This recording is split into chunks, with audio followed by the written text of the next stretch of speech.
If you've ever walked off the dance floor still arguing with yourself over a mistake you made, or a correction that your coach made, or a conversation with your partner in your head, this episode is for you.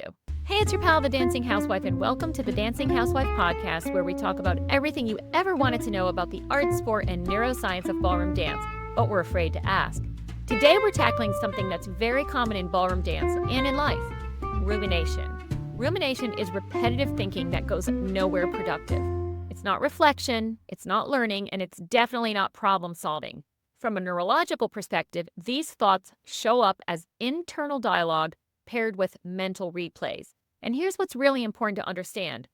Every time you replay the same thought over and over, you strengthen the same neurological pattern. So the more you ruminate, the easier it is to become stuck in negative thought loops. Rumination in ballroom dancing often doesn't sound very dramatic. It sounds familiar, it sounds quiet, and it sounds relentless. It's the voice in your head saying things like, "I can't believe I missed that," or "My partner must be so frustrated with me," or maybe, "Why did my instructor say it that way?" And almost always, everyone noticed. It's not just a thought that passes through your brain, it's a thought that sticks there. It's replaying moments long after the music stops, long after the lesson ends, and long after you've left the dance studio. And instead of staying present, your mind keeps pulling you backward into moments you wish you could do over again. Here's the problem with rumination. When you're stuck in your head, your dancing pays the price. Connection with your partner suffers because you're no longer responsive, you're guarded. Musicality disappears because you're thinking instead of feeling. Your body tightens because self-judgment creates tension, and confidence fades because every replay reinforces doubt. At that point, you're not dancing anymore, you're managing your thoughts, and it's damage control. And ballroom dancing doesn't live in your head, it lives in your body. Now let's talk about how rumination impacts sleep. Many dancers struggle with sleep, especially the night before a competition or a performance. Not because they're not tired. Dancers struggle with sleep because even though their bodies are still, their brains are still dancing. The body might be lying down, but the mind is replaying lessons, corrections, competitions, interactions, and all the things they wish they had done differently. That mental replay keeps the nervous system activated long after practice ends, which means falling asleep becomes harder, sleep becomes lighter and more restless, and you wake up feeling mentally tense instead of restored. And when sleep quality drops, patience drops, learning drops, and enjoyment drops right along with it.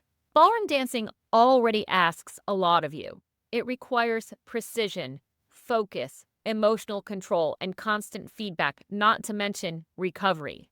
When rumination gets layered on top of that, the nervous system never gets a break. You never get to recover. You stay stuck in a go, go, go, hyper alert state, always on, always evaluating, always bracing. Over time, this shows up as emotional burnout, increased frustration with partners or instructors, a loss of joy, and feeling mentally exhausted before you even start dancing. This isn't weakness. This is sympathetic overdrive. And it's incredibly common in dancers who care deeply about doing things well. So let's talk about how we begin to interrupt this loop. When dancers get stuck in repetitive thoughts, it's rarely just about technique or memory. It's a whole system response. The body tightens, the nervous system stays on high alert, and the mind keeps replaying a misstep, a mislead, or a moment that didn't feel right. That loop doesn't happen because you're undisciplined or overthinking. It happens because the brain is trying to protect you. It's holding onto the moment in an effort to prevent it from happening again, even though that replay often makes the next round harder instead of easier. This is why effective reset work for dancers is important, and it always begins in the body. Until the nervous system settles, the mind will struggle to stay present. When the body feels grounded, dancers regain access to timing, musicality, and connection. From there, the work needs to shift to meaning. We're not denying what happened on the dance floor or pretending the round was perfect. What we're doing is changing how the moment is framed, labeled, and stored in the memory. Instead of spiraling into judgment or comparison, it's important to learn how to mentally close the chapter on that heat and orient toward what comes next.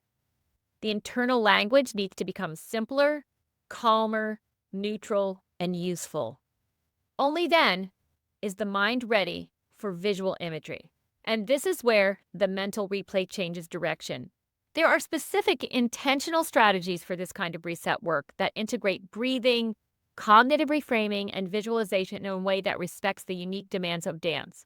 When used correctly, they help dancers move out of rumination and back into partnership, presence, and performance.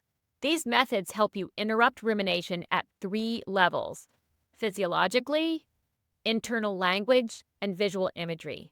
When all 3 of those align, confidence stabilizes and performance follows.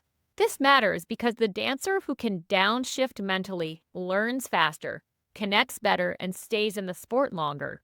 Longevity matters not just in how long you dance, but in how much joy you experience while doing it.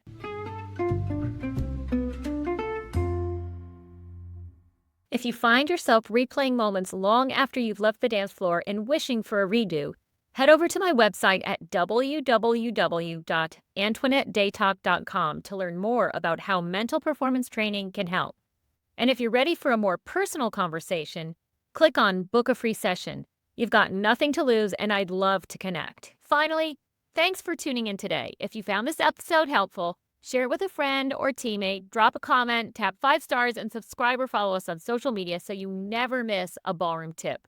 This is the Dancing Housewife signing off, and until next time, happy dancing! That's all, folks.